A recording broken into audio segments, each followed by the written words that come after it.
पूरी तरह से करने में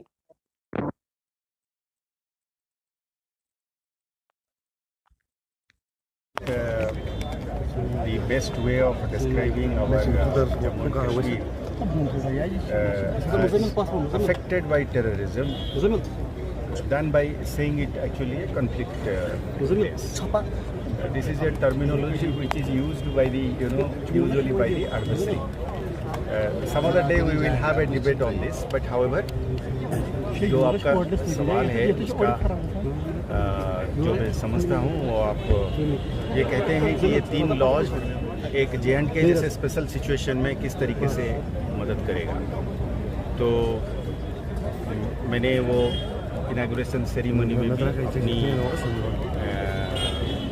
स्टेटमेंट में स्पीच में ये कहा कि इस कानून में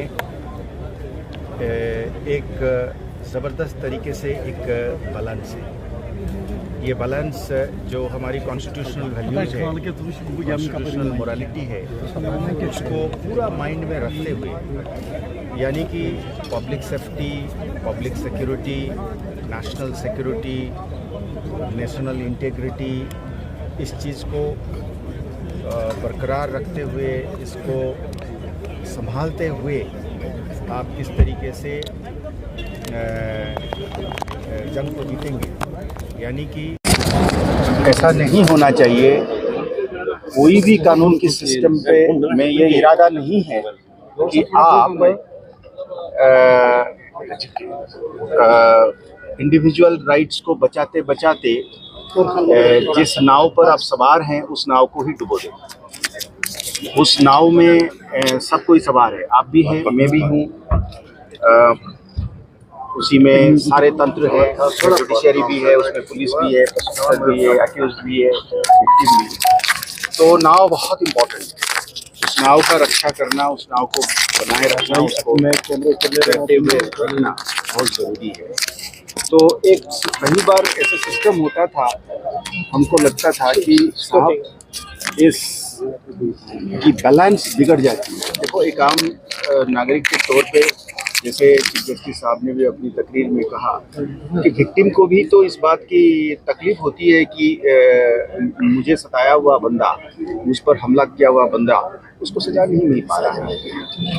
या जैसे मैं कई बार कहता हूँ कि पिछले 3 दशकों में या उससे ज़्यादा 35 साल के अंदर जो 45 से 46 हज़ार की जो मौत हुई है, उसमें से सीधी सी बात है कि 6,000 के करीब जो पुलिस और आर्मी और पैरामिलिट्री और सिक्योरिटी फोर्स की शहादत, उसको छोड़ दीजिए।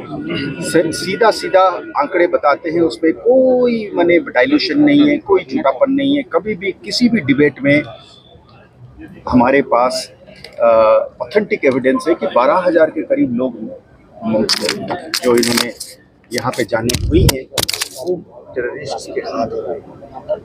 करीब 23,000 के करीब टेररिस्ट भी मारे गए। 12,000 ऐसे लोग हैं जिसमें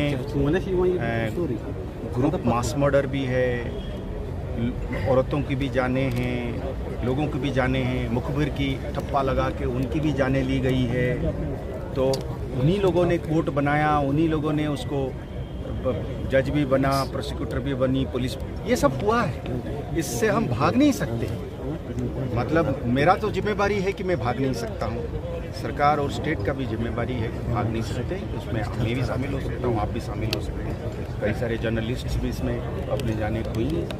तो वो यहाँ तक कि जो दुश्मन है उन्हीं के बीच में भी जो है कत्लें हुई हैं, उसको भी, उनको भी जस्टिस दिलाना, तो तब दे पाएंगे ना जब सच्चाई सामने आएगी। और सच्चाई तभी सामने आ पाएगा जब एक रूल ऑफ लॉ में, जैसे मैंने कहीं और भी कहा है कि खौफ के नीचे अगर हम काम करेंगे तो इन्वेस्टिगेटिंग ऑफिसर आपसे स्टेटमेंट ले पाएगा, आप विटनेस के तौर पे कोर्ट में जाके बेखौफ उसमें स्टेटमेंट दे पाएंगे, प्रोसिक्यूटर बेखौफ जाके उसने कहेगा कि सच ये है जनाब, करेगा, जज भी अपने हिसाब, वो प्रिज्यूम करता है, सिस्टम अज्यूम करता है कि ये नॉर्मल रूल ऑफ लॉ तभी काम करेगा जब खौफ नहीं होगा या मिनिमल होगा।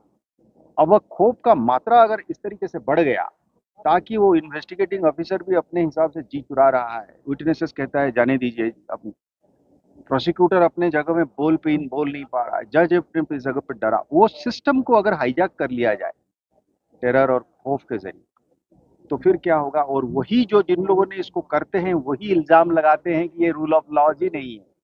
तो रूल ऑफ लॉ लाने के लिए खौफ को कम करना जरूरी। तो आज तक हम लोगों ने, पुलिस ने बहुत मात्रा में हमारा एनर्जी, हमारा ताकत हमने लगाया हुआ था बम और गन को कंट्रोल करने में। तो उसको कम करने के साथ साथ हमें इस चीज़ की एहसास हुई कि हम माने एडवर्सरी की चुंगल में फंस रहे हैं, यानी कि वो नहीं चाह रहा है रूल ऑफ लॉ, हम चाहते हैं। इसलिए इन कानून के सहारे ये कानून आया, और ये कानून एक एनाबलर है, एक बूस्टर है, एक मददगार फ्रेमवर्क, जिसके तहत हम रूल ऑफ लॉ के सहारे इसको लड़ना भी चाहिए। और जो रूल ऑफ लॉ को उन लोगों ने तहस नहस करना चाहते हैं, हम उस रूल ऑफ लॉ के तहत, कानून के तहत अपना लिमिटेशंस को मानते हुए, अपना पाबंदियों को मानते हुए, हम कोर्ट के जरिए हम इनको सजा दिलाना चाहते हैं। वो नहीं चाहते, क्योंकि वो अपने हिसाब से सजा, जिसके तहत हम रूल ऑफ लॉ के सहारे इसको लड़ना भी चाहिए। और जो रूल ऑफ लॉ को उन लोगों ने तहस नहस करना चाहते हैं, हम उस रूल ऑफ लॉ के तहत, कानून के तहत अपना लिमिटेशंस को मानते हुए, अपना पाबंदियों को मानते हुए, हम कोर्ट के जरिए हम इनको सजा दिलाना चाहते हैं। वो नहीं चाहते, क्योंकि वो अपने हिसाब से सजा देते हैं। जहाँ पे कोर्ट नहीं होता है, प्रोसिक्यूशन नहीं होता है, इन्वेस्टिगेशन नहीं होता है, वो सब नहीं होता है, उनके लिए लागू नहीं। तो ये जो कसम कस है, ये जो आपने सवाल मुझे पूछा कि बाकी स्टेट के मुकाबले में जम्मू कश्मीर में इन 3 लॉ का इम्प्लीमेंटेशन में क्या स्पेशल फीचर्स रहे, क्या स्पेशल कैरेक्टरिस्टिक्स है, क्या स्पेशल फैसेट्स है, तो मेरे जवाब में यही। सर इसके अलावा आपसे एक प्रश्न पूछेंगे सर, जो इन्फिल्ट्रेशन की कोशिशें हो रही है या सफल भी हुई है, उसमें कुछ ट्रेडिशनल रूट जो 2 डेकेड से बंद पड़े थे, वहाँ से आप टेररिस्ट जो है इन्फिल्ट्रेट करने की कोशिश कर रहे हैं। कल हमने गुलमर्ग अपर रीच में सर्च ऑपरेशन देखा, राजौरी, पुंछ। आपको लगता है कि उन ट्रेडिशनल रूट को फिर से इस्तेमाल कर रहे हैं जो टेरर हैंडलर हैं पीओके में बैठे हुए? देखिए, ये तो एकदम से एक दिन की उजाले की तरह सच्चाई है कि आज के दिन में हमारे अपने लड़के जो है इसमें मुलव्वस होना कम से कम हो रहा है। ऑल टाइम लो में हम गिनती करते हैं। इससे पहले शायद 2013 में जो फिगर थे हमारे अपने लड़कों का मुलव्वस होना, वो कम था, पर उससे भी कहीं ज़्यादा हम अभी कम हैं। तो इसका मतलब ये हो गया है कि अगर आपको डराना है, अगर आप कानून के बाहर जाके अपने हिसाब से किसी को मार देना है, मुखबर कह के या दुश्मन कह के या कोई ठप्पा लगा के, वो तो कोई इन्वेस्टिगेशन, प्रोसिक्यूशन, कोई ट्रायल में तो नहीं जाता। वो फॉरेन टेररिस्ट कर रहा है। तो फॉरेन टेररिस्ट कैसे करेगा जब तक के लिए उसको आप अंदर डालेंगे नहीं।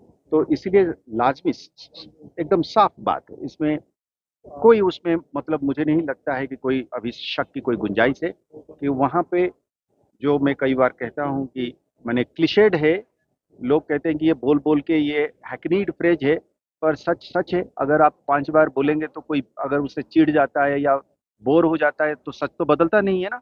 तो कैंपे हैं, टेरर फैक्ट्रीज हैं, ये जो ऑर्गेनाइजेशन हैं वो वहाँ पे ऑपरेट करते हैं, और उनका दुकान, उनकी कमाई और उनकी बिजनेस मॉडल इसी पर चलता है कि क्या हम अंदर डाल के खून खराबा कर पा रहे हैं। अगर वो नहीं कर पा रहे हैं